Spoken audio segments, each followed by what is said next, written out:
muy pronto, de joven, yo ya dejé de creer en Dios, como todos mis amigos, y así viví según pues las reglas de ese ateísmo, es decir, yo no creía en Dios y por lo tanto era un joven que pues vivía una vida como cualquier otro joven sin fe.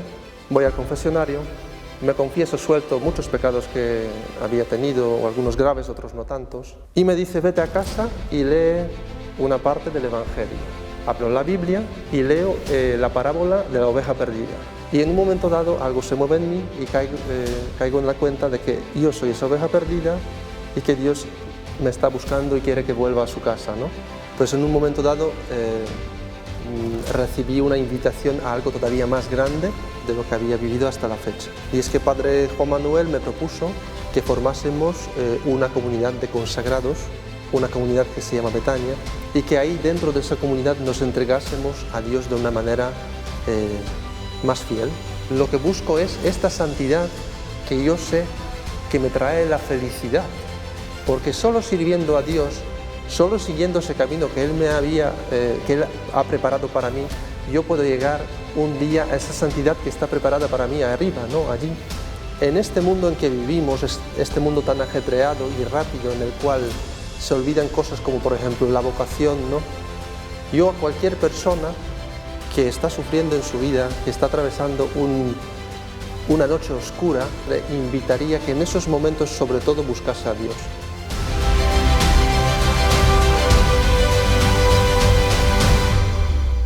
Yo me llamo Piotr Jakub Żelak, pero como sé que no hay quien pronuncie este nombre, aquí todos me conocen por Pedro, porque es un nombre bastante alamicado, lo sé, ¿no? Yo soy polaco, como se nota por el nombre. Yo nací en Polonia, en una ciudad muy pequeña que se llama Słupca, de apenas unos 15.000 habitantes o algo así. Una ciudad donde yo viví una juventud muy normal y una niñez también muy normal, muy felices. En el seno de una familia también que me cuidó mucho, que me quiso mucho, donde yo recibí una educación de la que estoy muy satisfecho y contento, ¿no?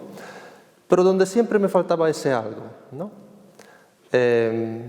En mi familia sí que vivimos la fe, digámoslo así, una fe en la cual cada uno se bautiza, cada uno recibe la primera comunión, cada uno hace la confirmación, eso en Polonia es normal, que todos lo hacen para luego poder casarse. También participamos en misa los domingos, ¿no? Y también nos confesamos de vez en cuando. Pero en mi familia, si bien he vivido esto siempre, nunca viví eso de tener una relación más cercana con Dios, ¿no? Nunca he rezado un rosario con mis padres, nunca hemos abierto la Biblia, nunca hemos hablado de Dios, ¿no? En un espacio como, no sé, en el cual uno se podría acercar a Él de una manera más profunda, ¿no? Entonces yo obviamente no estaba consciente de ello, ¿no? Yo viví mi vida observando a la gente que vivía su fe, ese tipo de fe, como yo lo llamo un poco fe cultural, digámoslo así, pero para mí era una farsa, era una pantomima un poquito, y viendo que eso era así, viendo que la gente que la vivía de esta manera, que no compaginaba lo que se decía en la iglesia y no compaginaba lo que luego vivía en la vida, pues muy pronto, de joven, yo ya dejé de creer en Dios, como todos mis amigos, y así viví según pues las reglas de ese ateísmo, es decir, yo no creía en Dios y por lo tanto era un joven que pues vivía una vida como cualquier otro joven sin fe. Pero Dios, como tenía un plan para conmigo, pues en un momento dado quiso sacarme de mi entorno, quiso sacarme de esa vida para poder ir haciendo una obra de amor en mi vida. Y esa obra de amor empezó sobre todo cuando yo me mudé primero a Łódź, que es una ciudad bastante grande en el corazón mismo de Polonia, y luego, poco después, con 21 años, emigré a Irlanda, a Dublín. El plan era emigrar a Irlanda para unos 4 meses y regresar a Łódź donde estudiar. Pero al llegar a Irlanda descubrí que había posibilidades ahí, que ahí podía también estudiar en una universidad que además es muy prestigiosa, que es University College of Dublin, que ahí también había trabajos donde yo podía trabajar y ganar bastante más dinero que en Polonia, porque Polonia pues en aquellos tiempos todavía salíamos pues de una situación muy difícil, históricamente hablando, y pues eso de ahorrar y estudiar como que era muy difícil, ¿no? Ahora yo no tanto, entonces sí. Entonces al ver esa nueva realidad en Irlanda, a ver las posibilidades, me quedé allí. Pero a la vez que me quedo, también descubro otras cosas mucho más dolorosas para mí, ¿no?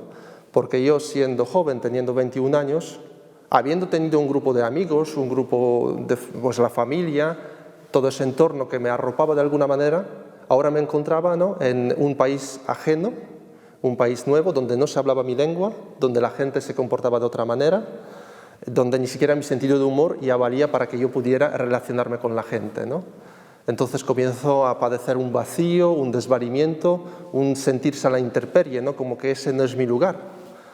Y una vez más tengo que destacar aquí que eso es de lo que Dios se ha valido, ¿no?, porque de otra manera, habiendo vivido en Polonia, yo jamás, hombre, estoy bien, vivo bien, tengo amigos, vivo la vida normal, trabajo, estudio y ya está.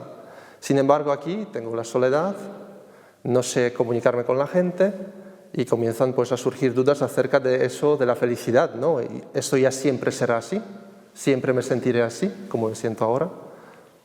Pero como Dios es sabio, en un momento dado me trajo una persona, creo que la única persona que me podía haber acercado a la iglesia, ¿no? Porque en un momento dado de mi vida yo conozco a un católico un tanto peculiar, ¿vale?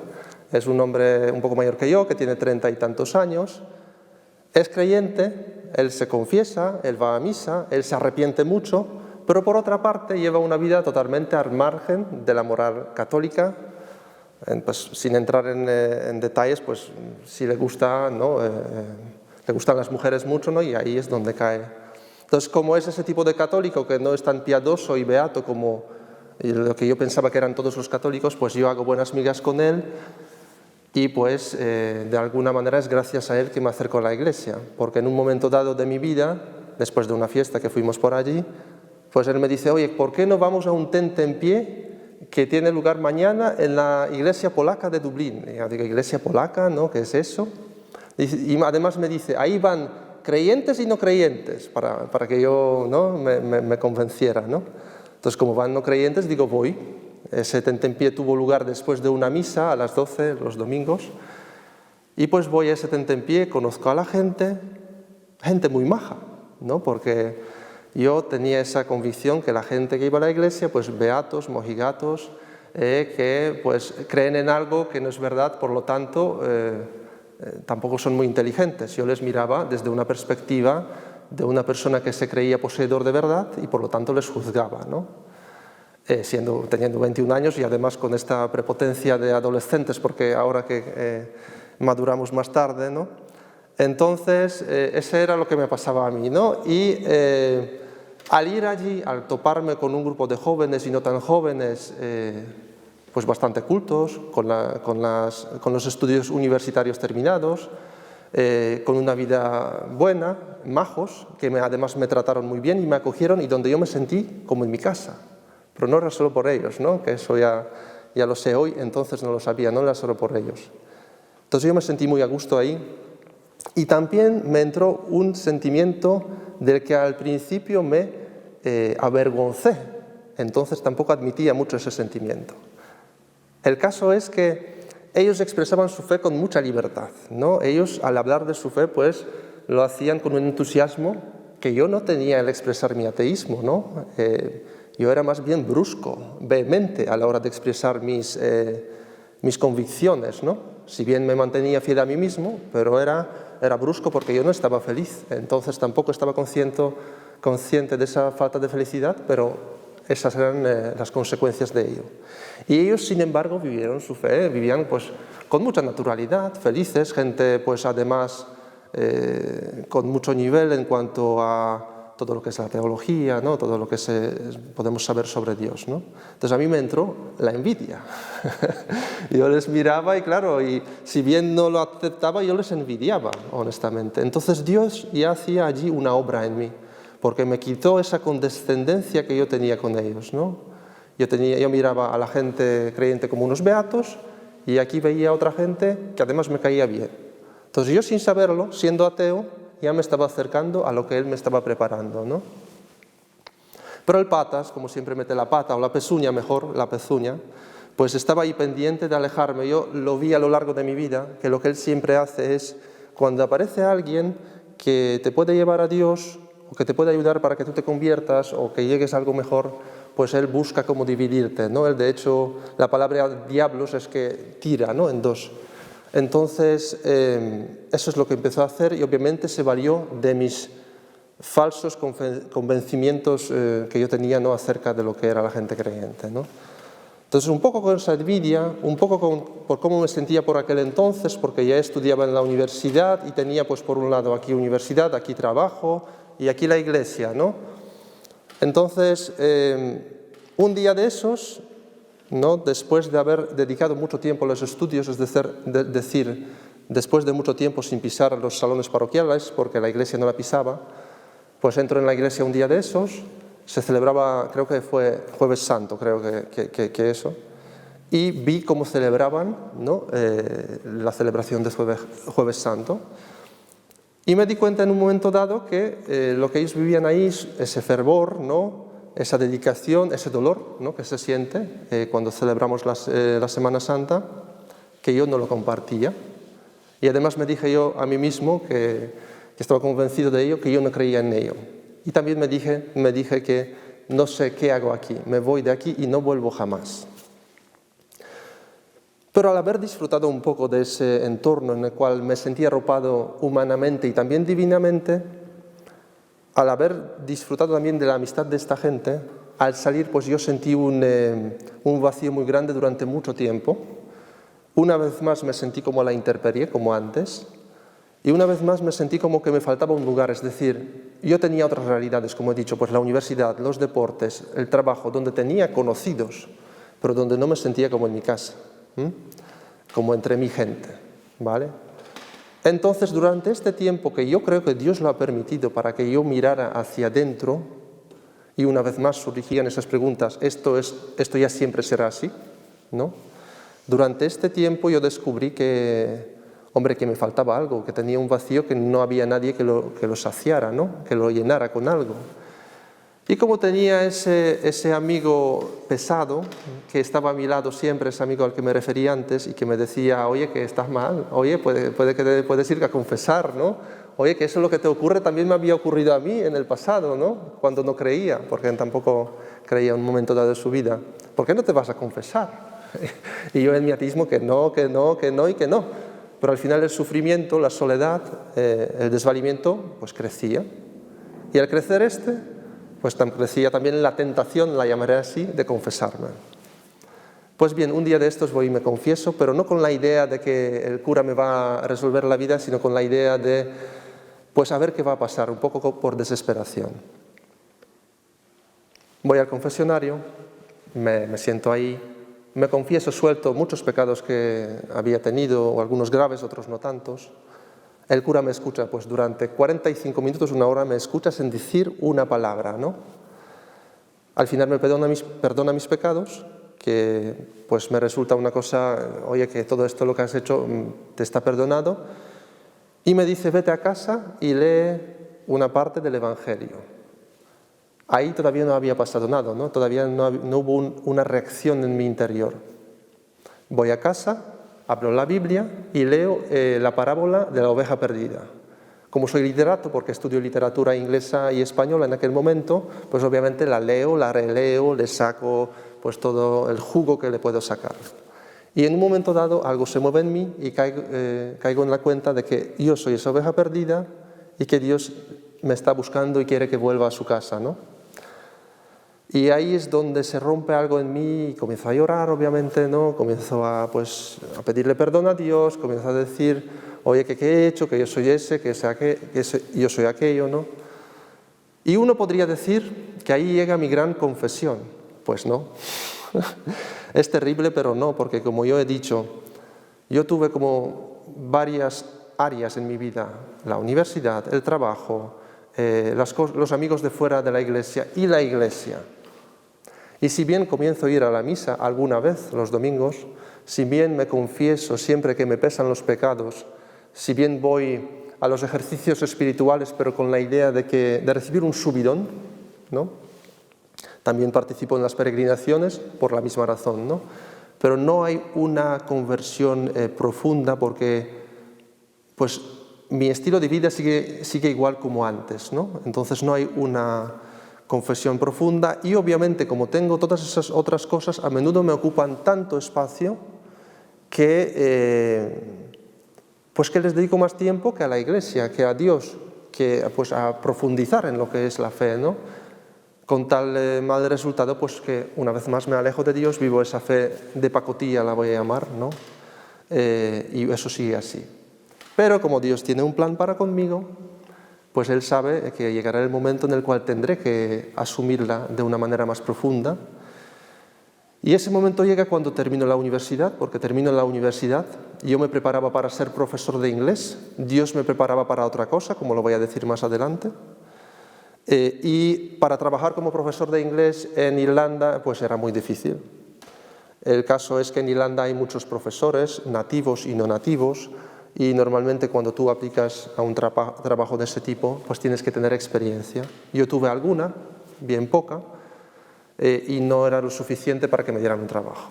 Emigré a Salamanca con una decisión muy determinante, yo creo, porque al tener esa experiencia de Irlanda, al tener la experiencia de ese desvalimiento del que hablé al principio, una decisión que tomé fue que al llegar a Salamanca iba a buscar un grupo de jóvenes en una iglesia, sea cual fuera, para tener un grupo de referencia, porque yo no quería experimentar lo mismo una vez más y porque sabía que donde verdaderamente me podía sentir seguro era en la iglesia, porque yo tenía amistades de otro tipo y algunas de ellas no eran de todo buenas y había experimentado cosas pues, que tenía heridas, ¿no? Y cosas por el estilo.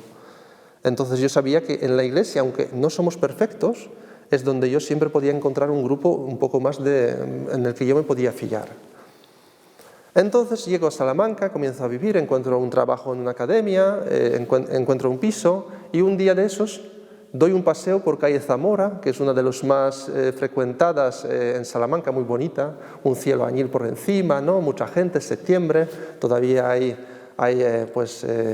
los turistas y todo eso, ¿no? Y yo me sentía muy bien porque es además una ciudad preciosa, ¿no? Y le digo al Espíritu Santo, tú guíame y aparta los malos espíritus de mi camino. Y al decírselo me doy cuenta que al lado derecho, ¿no? Hay una puerta, y esa puerta es una puerta de una iglesia carmelitana que yo llevo en mi corazón hasta el día de hoy, y de repente siento como que Dios está allí y me dice, entra. Pero no lo digo que como es una noción o lo que algo me parece, no, estaba allí Dios y me dice, entra. Y yo digo, ¿por qué no voy a entrar? Entro, claro que sí. Entro en la iglesia, es una iglesia muy austera, con una cruz muy grande bajo el ábside, una iglesia sencilla, me arrodillo, rezo, y de repente me doy cuenta que detrás de mí, en un confesionario, está sentado un sacerdote, también joven, y bueno, está sentado solo esperando por si alguien quiere confesarse. Y una vez siento una insistencia, dice, entra. Y yo digo, ¿para qué voy a entrar si hace 3 días me he confesado? Pero la insistencia es tal que al final cedo y tengo que entrar.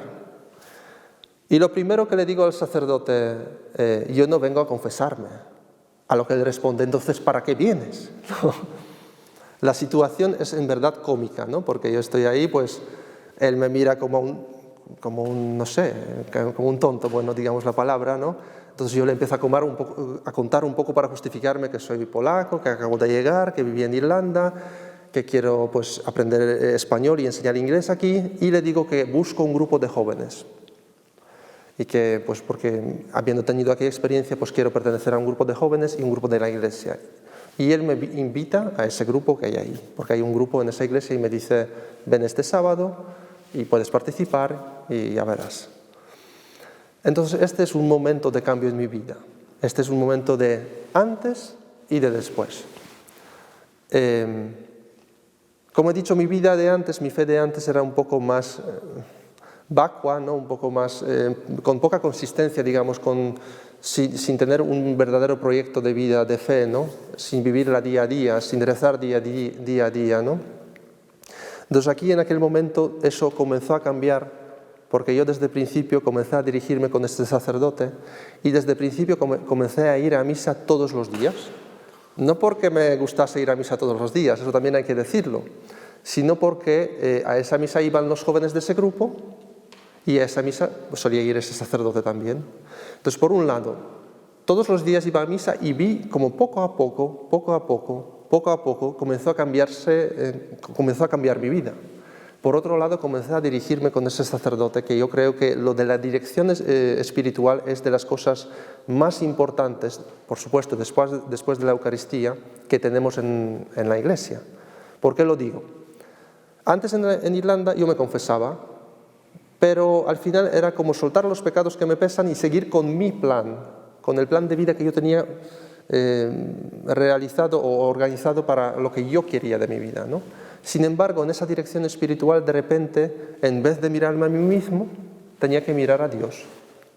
Quiere decir que a través de ese sacerdote me llegaba lo que era la voluntad de Dios y, por ejemplo, Dios me dijo a través de ese sacerdote que dejara la enseñanza y que me dedicara a la escritura, ¿no? Es decir, yo me estaba preparando durante 7 años, algo así, para ser profesor de inglés. Tenía un plan en el cual yo iba a vivir feliz en Irlanda enseñando inglés y de repente Dios me dice, no, vas a escribir en español. Y yo español algo lo sabía, pues chapureaba algo como después de los estudios y todo eso, pero vamos, para ser escritor ni hablar. Entonces eso por un lado. Por otro lado, sucedió un gran proceso de purificación en mi vida, porque yo de repente comencé a darme cuenta de cosas de los que ni siquiera había pensado antes, y poco a poco pues Dios iba limpiando mis heridas, sanándome y también enseñándome que Él siempre había estado ahí, ¿no? Porque es en ese momento cuando yo me doy cuenta que hay un Padre que me quiere, que hay un Padre que ha realizado esa historia de amor para conmigo y que sigue realizándola, que me ha dado esas personas, a ese sacerdote, Padre Juan Manuel, para que yo me salvase, para que yo fuese feliz, ¿no? Porque al final, a través de todo lo que había hecho antes, yo buscaba la felicidad, como todos la buscamos, ¿no? En sitios erróneos o no. Entonces, de repente me doy cuenta de ello. Entonces, como después de aquella confesión que me rompo, porque aquí hay un Dios que me quiere, y un Dios que quiere que yo, además, haga algo especial en mi vida, ¿no? Entonces, claro, eso ya es otra perspectiva, ¿no?, que yo tengo de mi vida, de cómo tengo que vivirla, y pues cambia mi vida por completo en este sentido. Pero no termina solo en un sentimiento de que, ¡ay, qué bonito, que ha venido Dios, que me quiere y que ahora, desde ahora voy a ser feliz siempre! Ya he empezado un proyecto de vida, yo ya voy a misa todos los días, yo me dirijo con ese sacerdote, yo ya trabajo en lo que Dios quiere que trabaje, no en lo que yo quiero que trabaje, ¿no? Aún con todas las dificultades que había. Y poco después, Dios me señala que tiene todavía un plan más grande para mí, no solo eso, ¿no? Porque tiene un regalo todavía más grande que yo no me podía ni siquiera haber imaginado. Además, ni siquiera lo había buscado nunca, porque yo eso de consagrados, yo ni entendía qué era. Yo sabía que había monjas y frailes y curas. Consagrados, yo no sabía qué era aquello. Un momento dado de mi vida, en un momento de esa experiencia mía que yo tenía en Salamanca con ese grupo de jóvenes, donde, como he dicho, me sentía muy a gusto, donde me sentía arropado, donde me sentía que ese era mi lugar, además, de que Dios me llevó allí, pues en un momento dado recibí una invitación a algo todavía más grande de lo que había vivido hasta la fecha. Y es que Padre Juan Manuel me propuso que formásemos una comunidad de consagrados, una comunidad que se llama Betania, y que ahí dentro de esa comunidad nos entregásemos a Dios de una manera más fiel, digámoslo así, ¿no? Esa comunidad ahora mismo ya tiene 11 años, porque hemos empezado en 2014. Esa comunidad está formada por 4 personas. Ahí en el grupo teníamos unas 20 personas en general, pero los que se habían decidido a seguir a Dios de una manera, como he dicho, más fiel, fuéramos nosotros 4, y a los que también Dios había llamado, porque algunos podían tener vocación y otros no, obviamente, ¿no?, a vida de consagrados, ¿no? Entonces decidimos seguir esa llamada de Dios y formamos esta comunidad que se llama Betania, como he dicho. Esa comunidad está formada, como he dicho, también por 4 personas, por un sacerdote, que es Padre Juan Manuel, que es nuestro prior, y por 3 laicos, Martín, mi hermano Martín, Marta y yo. Nosotros lo que buscamos es, como de alguna manera, emular lo que vivieron los primeros cristianos, es decir, nosotros vivimos juntos, nosotros lo compartimos todo, como ellos lo compartieron todo en las primeras comunidades cristianas. Pero no solo las cosas materiales como la vivienda, ¿no? o la comida todos los días, sino también los sueños, el proyecto de vida, ¿no? Vivimos la pobreza, castidad y obediencia, ¿no? Entonces yo le debo obediencia a mi prior, lo que también me invita a vivir una vida más entregada a Dios, como antes también ya no vivo según lo que yo quiero, sino según lo que Dios quiere, y esa voluntad suya me llega a través de este prior mío. Vivo castidad también, ¿no? Intento vivir no solo de modo corporal, sino también una castidad más profunda, ¿no? Más de pensar bien, de no juzgar, ¿no? Y vivo también la pobreza, ¿no? Porque aunque no vivo esa pobreza, por ejemplo, como lo vivieron los franciscanos, ¿no? en otros siglos, pero sí la vivo de una manera en la cual pues yo solo vivo según lo que necesito y también la vivo de modo espiritual, ¿no? Eso también son enseñanzas de Santa Teresa de Jesús y San Juan de la Cruz, de cuya espiritualidad bebemos. Y todo eso se realiza también en un entorno muy concreto, ¿no? Porque no está ahí en la nebulosa, ¿no? Nosotros vivimos en San Martín de Valdeiglesias y aquí servimos a la parroquia, esa comunidad nuestra, y también servimos a la comunidad, a la diócesis de Getafe, es decir, nosotros formamos parte de esa diócesis. Y por lo tanto, siendo el párroco, ¿no? Juan Manuel, Padre Juan Manuel, siendo el párroco de esa parroquia aquí, nosotros también ayudamos, ¿no? En todo lo que podemos. Luego tenemos nuestra oración diaria, la liturgia de las horas, tenemos también nuestra misa diaria, tenemos nuestra formación, tenemos todo esto porque a través de esta vida, ¿no? De consagrados, a través de esa formación, de esa oración, porque sobre todo en nuestra vida todo surge de oración un poco, ¿no? Teniendo la oración luego podemos llevar todas las cosas de las que hablo a la gente, porque sin la oración todo es hueco, se convierte en activismo, me atrevería a decir. Además de todo lo que he nombrado, también cada uno de nosotros tiene su trabajo, porque somos laicos. Al final pues tenemos al sacerdote, a Padre Juan Manuel, que pues sirve aquí en la parroquia, pero cada uno de nosotros tiene una vocación profesional también, y estamos llamados por Dios a hacer lo que Él nos pide, ¿no? No trabajamos por el dinero, sino por lo que Dios quiere de nosotros. Y así, pues, por ejemplo, mi hermano Martín es capellán laico en el hospital de la Poveda. Mi hermana Marta trabaja con niños, pero también es catequista, también ha estudiado teología pues, para un día poder pues, enseñar a la gente. Y yo soy escritor en este caso, ¿no? Yo he recibido esta vocación de Dios, la he recibido pues, ya hace mucho tiempo sin haberlo sabido, y yo veo que a través de esa vocación pues, yo puedo llegar a la gente y también me puedo santificar, ¿no? Entonces, en líneas generales hay muchísimo más, por supuesto, ¿no? En cuanto a nuestra vida comunitaria, ¿no? Que también ahí es pues, la fraternidad, como he dicho, la vida de la oración, como he dicho, el apostolado, de llevarlo a otras personas, ¿no? Pues en líneas generales esto es nuestra vida, que es una vida sencilla, sin grandes deseos de, no sé, fundar una gran congregación que se conozca en todo el mundo, no. Lo nuestro es una vida sencilla, humilde, de una familia que al final lo que quiere es vivir lo que Dios o Jesús, cuando vino aquí, propuso a la gente que viviéramos. Porque nosotros no consideramos que aquello que Dios proponía era una utopía, sino que es posible vivirlo, ¿no? Aquí en la tierra, como a veces dice el evangelista San Juan, ¿no? De vivir el reino del cielo aquí ya en la tierra, ¿no?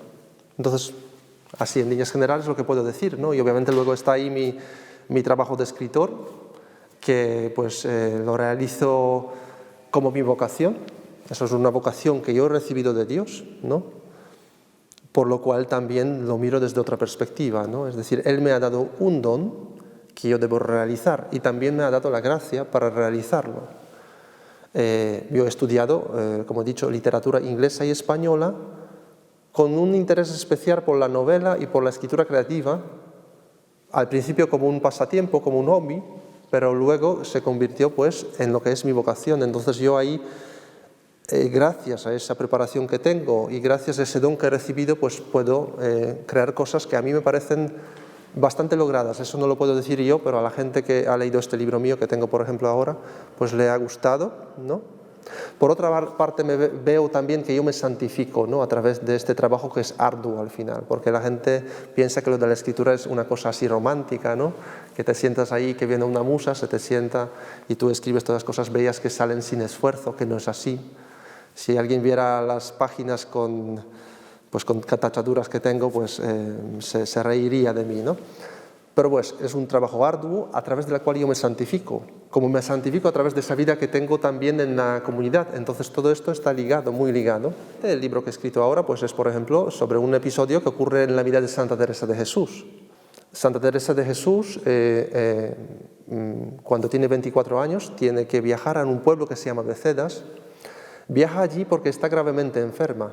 Desde el otoño de 1538, más o menos, ella lleva padeciendo una enfermedad que alcanzará su máxima gravedad en agosto de 1539, cuando ella cae en el estado de coma y la dan por muerta y por poco la entierran viva. Eso no lo sabe mucha gente, creo, pero es lo que ocurre en aquella etapa. Pues lo que yo narro o en lo que yo me inspiro para escribir mi libro sucede justo antes de este estado de coma, cuando ella viaja a Becedas. Descubre que ahí, en este pueblo, vive un párroco que tiene una vida poco ejemplar, lo diré así, ¿no? Una vida, pues él está emancipado con una mujer de dicha localidad y tiene perdida la honra. Y Santa Teresa, al ver aquello, al ver que el pueblo le había juzgado, le había despreciado, pues se conmueve con su drama y aún pues en ese estado de salud tan grave que ella tenía, pues ella comienza a tratarle las cosas de Dios, comienza a confesarse con Él y comienza pues a darle su testimonio, que hoy se habla tanto del testimonio, a través del cual ella intenta que Él regrese con su padre. Pues bien, yo cojo la figura de este personaje, don Pedro Hernández, y narro toda su vida. Vi un drama de una persona que había recibido pues un proyecto de vida de Dios, que había elegido a Dios por convencimiento y no por privilegio, como ocurría con muchas personas en aquella época, porque pues había hasta obispos que vendían tonsuras, ¿no? Era una época un poco complicada, ¿no? Pero él había elegido a Dios por convencimiento, ¿no? Y claro, al ver lo que había hecho después, que fue pisotear su propia vocación, y al verlo yo, ¿no?, que vivo mi vocación y que también la veo como un gran regalo que yo he recibido de Dios, pues digo, cómo una persona que había recibido lo mismo o algo parecido que yo he recibido, pues va y lo pisotea y lo desprecia y se entrega a la superstición, porque también en el libro hay ese tema de superstición. Digo, ¿cómo es eso posible? Entonces, enseguida vi que ese era un tema que yo podía tratar además lo podía tratar bien, ¿no?, porque podía meterme en la piel de ese personaje, en su psique, ¿no? Podía entender también un poco, porque si yo me imagino qué significaría para mí perder mi vocación, pues la puedo plasmar en el papel viendo la vida de otro, ¿no? Entonces por eso un poco elegí esta historia. Pues yo cuando oigo de algún sacerdote que ha abandonado su vocación, pues eso, si bien ese sacerdote se le aleja muy rápido, ¿no?, pues de los focos, digamos, de donde se habla sobre la gente, pues a mí eso me inspira mucha tristeza, porque aunque había caído, ¿no?, pero ahí siempre hay posibilidad de salvación, como en la vida de este sacerdote, Pedro Hernández, hay esa posibilidad, que no voy a decir que si se salva o no, porque revela todo, pero ahí está Dios, ¿no? Hay una persona que se pierde y ahí está Dios con su gracia a ver cómo le salvo. Esa es la belleza de este libro, ¿no? Por un lado tratamos el pecado de este sacerdote, tratamos el pecado en diversas etapas de su vida y por otro lado, porque donde abundó el pecado sobreabundó la gracia, tratamos la gracia, de cómo siempre Dios está a la vuelta de la esquina y pues intenta ayudarnos a nosotros, pero también intenta ayudar a ese personaje. Allí pues cualquiera de nosotros se puede interpretar con él, aunque nuestros pecados son distintos, ¿no? En este mundo en que vivimos, este mundo tan ajetreado y rápido en el cual se olvidan cosas como por ejemplo la vocación, ¿no? Yo a cualquier persona que está sufriendo en su vida, que está atravesando una noche oscura, ¿no?, que está atravesando una noche oscura, le invitaría que en esos momentos sobre todo buscase a Dios. No, pero que lo buscase en sitios concretos, ¿no?, porque nosotros nos podemos sentar y rezar y ya está, no, pero que lo buscase en la iglesia, en los sacerdotes, en la gente que tiene fe. Y que una vez que lo encontrase, buscase qué es lo que Dios quiere de él. Porque al final yo, por ejemplo, en mi vida, ¿no? Lo que busco es esta santidad que yo sé que me trae la felicidad. Porque solo sirviendo a Dios, solo siguiendo ese camino que que Él ha preparado para mí, yo puedo llegar un día a esa santidad que está preparada para mí arriba, ¿no? Allí. Es decir, solo a través de esto puedo llegar a llevar una vida plena. Aunque eso parece, por otra parte, como una cosa pues, de santurrones, no. Sirviendo a otras personas, sirviendo a Dios, viviendo tu vocación, porque cada uno tenemos una vocación, Dios tiene una historia de amor para cada uno de nosotros, podemos llegar a ser felices. Por lo cual yo a todas esas personas que pues, en un momento dado de su vida atraviesan esa noche oscura en la cual no saben qué hacer, les quiero decir que ese es el momento idóneo para buscar a Dios.